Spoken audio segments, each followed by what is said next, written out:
Assalamualaikum anak-anak Indonesia yang hebat. Bertemu lagi dengan saya Siti Nur Hijriyanti di pembelajaran bahasa Indonesia untuk kelas 9. Nah, video kali ini saya masih akan menjelaskan tentang materi pembelajaran bahasa Indonesia kelas 9 di semester 2, yaitu teks diskusi. Nah, untuk kalian yang belum menonton video saya sebelumnya tentang teks diskusi, kalian wajib banget nonton video tersebut terlebih dahulu sebelum menonton video ini. Nah, untuk kalian yang baru saja gabung, jangan lupa tekan tombol subscribe-nya dulu karena subscribe itu gratis.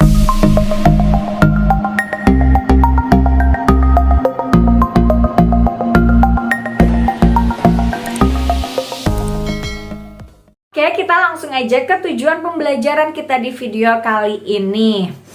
Nah, tujuan pembelajarannya adalah setelah menonton video ini dari awal sampai akhir, kalian sebagai siswa diharapkan mampu menelaah struktur teks dan kaidah kebahasaan dari teks diskusi yang kalian baca. Langsung kita ke struktur teks diskusi. Struktur teks diskusi ada 3, yaitu PIS. PIS di sini maksudnya P pendahuluan, I-nya isi, dan S-nya adalah simpulan. Kita langsung ke pendahuluan. Nah, pendahuluan di teks diskusi ini biasanya adalah latar belakang topik, pernyataan yang akan membatasi topik tersebut biar tidak melebar kemana-mana. Kemudian sudut pandang berbeda yang akan dibahas, itu pendahuluan. Kemudian struktur teks diskusi yang kedua adalah isi. Isi dari teks diskusi ini adalah serangkaian paragraf, 2 atau 3 paragraf yang menyatakan dukungan atau pro beserta contoh dan alasan mendukungnya. Kemudian 2 atau 3 paragraf yang menyatakan kontra atau menentang beserta contoh dan alasan kenapa bisa menentang. Kemudian bahasa dari isi teks diskusi ini jelas harus persuasif karena isinya mengajak atau memengaruhi pembaca. Itu isi. Kemudian lanjut ke struktur teks diskusi simpulan. Struktur teks diskusi selanjutnya atau yang terakhir adalah simpulan. Nah, simpulan ini isinya garis besar dari argumen dari kedua sisi tersebut, argumen dari kedua sisi, dan mengevaluasi juga argumen tersebut. Kemudian merekomendasi satu sudut pandang yang berdasarkan argumen yang disajikan tadi. Itu dia contoh struktur teks diskusi simpulan. Lanjut kita ke kaidah kebahasaan dari teks diskusi. Yang pertama, teks diskusi ini menggunakan kalimat efektif, jelas ya. Kemudian yang kedua, harus persuasif. Bahasa yang digunakan adalah persuasif. Nah, untuk mengetes bahasa kalian sudah persuasif atau belum, ada hal-hal yang harus diperhatikan. Ini dia hal-halnya. Yang pertama adalah audiensi. Audiensi ini maksudnya bahasa yang kamu gunakan itu apakah sudah meyakinkan pembaca. Nah, kalian baca dulu. Kemudian gagasan. Gagasan ini apakah kata-kata yang kamu gunakan mampu menjelaskan dan menghubungkan gagasan atau argumen serta penjelasannya. Kemudian yang ketiga adalah sarana persuasif. Sarana persuasif ini apakah jelas gambaran posisi pendapat penulis yang mencoba meyakinkan pembaca dan pendengar. Kemudian kosakata. Kosakata ini apakah kosakata yang kamu sudah pilih itu sesuai dengan topik dan konteks tugas. Yang terakhir adalah kohesi. Nah, apakah kamu menggunakan dengan tepat kata rujukan, kata ganti, konjungsi, dan kata hubung dalam kalimat dan paragraf teks diskusi. Itu dari bahasa persuasif ya, cara mengetesnya apakah bahasa yang kalian gunakan untuk tes diskusi ini sudah mengajak atau belum. Selanjutnya, bahasa yang digunakan dalam teks diskusi yaitu menunjukkan waktu sekarang, karena biasanya permasalahan yang diangkat adalah topik aktual atau terkini. Contohnya bisa dilihat dari konjungsi yang digunakan, yaitu adalah kemudian merupakan, sedang, artinya, dan lain-lain. Kemudian kata yang mewakili pikiran dan perasaan membawa emosi dari pandangan penulis. Contohnya percaya, yakin, pikir, rasa, suka. Nah, itu kaidah kebahasaan teks diskusi yang keempat. Kemudian yang kelima adalah kata emotif atau kalimat yang melibatkan perasaan pembaca. Jadi seakan-akan pembaca ini melihat persoalan seperti yang kita pikirkan atau penulis pikirkan. Contoh katanya itu ganas, unik, liar, buas, istimewa, berbahaya. Nah, itu. Kemudian selanjutnya bahasa evaluatif. Bahasa evaluatif ini untuk mengkaji argumen dan bukti pendukung. Contoh katanya penting, sederhana, berpikiran sempit, kemudian lebih mudah diharapkan, dan lain-lain. Lanjut, selanjutnya adalah derajat kepastian atau juga dikenal dengan modalitas, kata modalitas. Nah, ini maksudnya seberapa pasti dengan pernyataanmu sendiri. Apakah kamu ingin membuat orang-orang setuju tentang pendapatmu atau kamu ingin membuat orang menjadi ragu. Nah, contohnya, contoh katanya adalah akan, mesti, dapat, terlalu rapuh, penilaian itu buruk, kurang cocok. Nah, itu contohnya. Semangat ya, ini terakhir.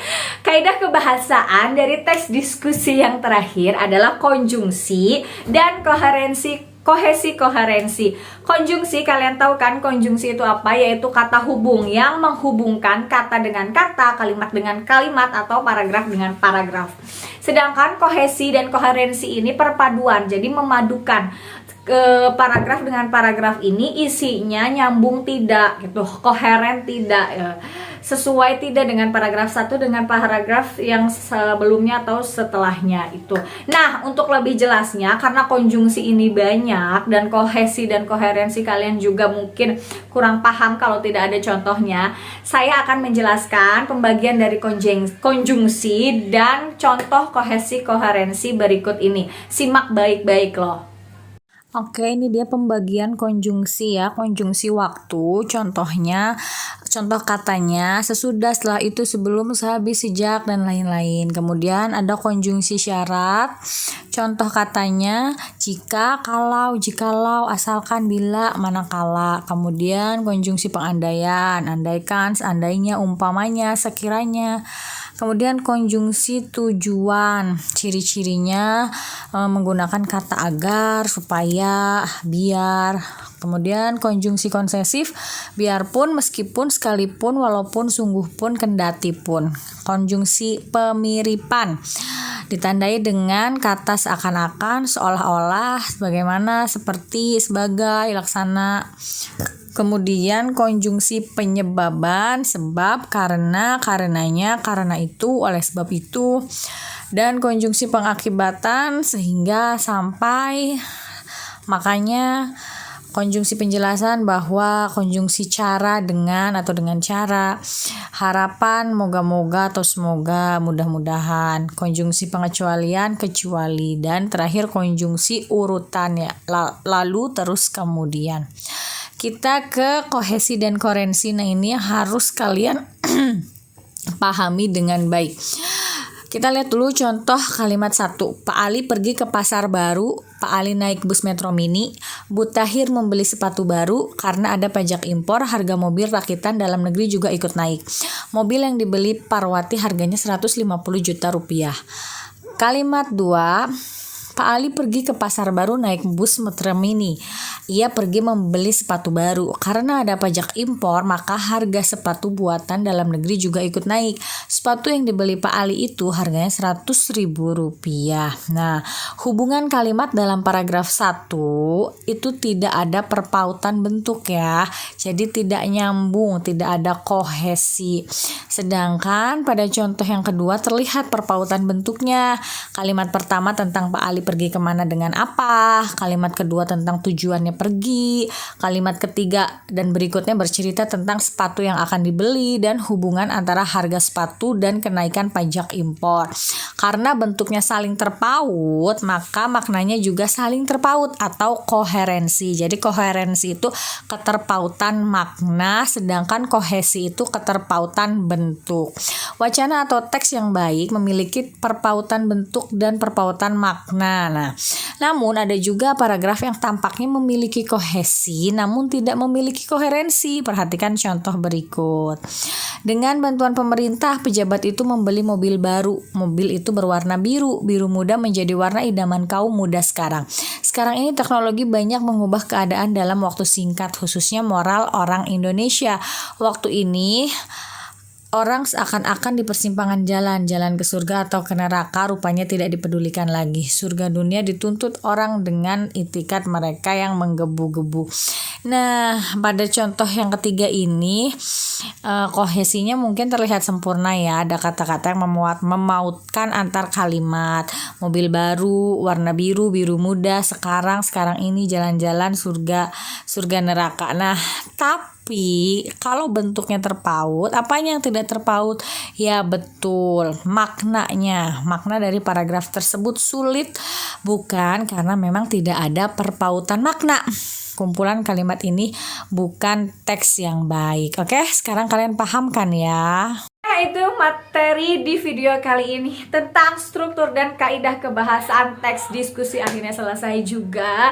Sekarang saatnya tugas dan latihan untuk kalian kerjakan di rumah. Siap-siap ya, mudah kok, gampang banget. Yang pertama, kalian cari teks diskusi dari berbagai sumber, entah itu internet, majalah, koran, atau televisi, terserah. Yang penting sesuai dengan ciri-ciri teks diskusi yang ada struktur dan kaidah kebahasaannya. Nah, setelah dapat, yang kedua tugasnya tentukan struktur teks diskusi dari teks diskusi yang kalian dapatkan itu. Yang ketiga, tentukan juga kaidah kebahasaan dari teks diskusi tersebut. Jadi struktur teksnya mana dan kaidah kebahasaannya yang mana. Itu saja, cukup 3 saja tugasnya yang harus kalian kerjakan, oke?